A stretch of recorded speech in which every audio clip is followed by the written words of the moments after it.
people often ask me what's the difference between fresh and dried. These are dried beans that I've soaked for longer than what I normally soak. And naturally, like anything, once they dry and then you reconstitute them in water, the skin breaks because they're expanding again. And so they all break and crack. And so naturally, when you cook them, they're going to all just fall to bits and be soft and horrible. And no matter how long I cook these things, they never, ever, ever have that fresh quality. And they're still hard. Look at them, they're like peanuts. Terrible.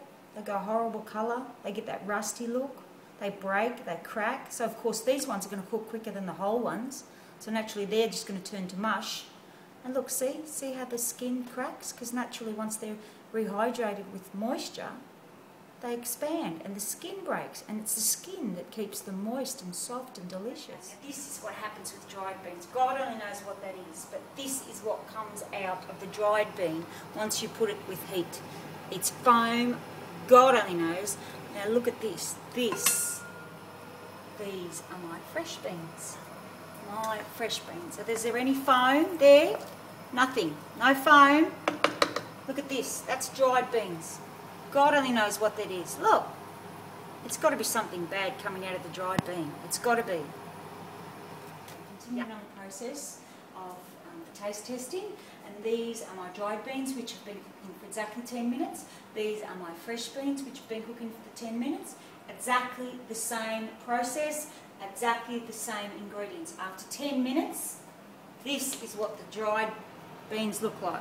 Mush. Look, all out of their skins. Terrible. And even the smell. It actually, oh, I can't even describe it. It's almost bacony. Look, slops. Total slops. You can't do anything with that. To me, that's just like, you might as well just mash it like mashed potato. These are my fresh edible gems. Look, different colour all together, and they're still a solid bean. They haven't broken, nothing. You can do anything with them because you can still tell that it's a bean. Okay, now this is going forward with our taste testing. I've just opened up 4 cans of Borlotti beans in a can, and the first thing that hits me is the colour. There is no way once you cook a Borlotti bean that it looks caramel like that, so I'm just wondering what on earth they add to it to make it caramel. And then I'm picking one up and it goes mush. Mush. I haven't rinsed it yet. That's straight out of the can, and to me all that is slops. But the colour is what strikes me. That is not the colour of a Borlotti bean.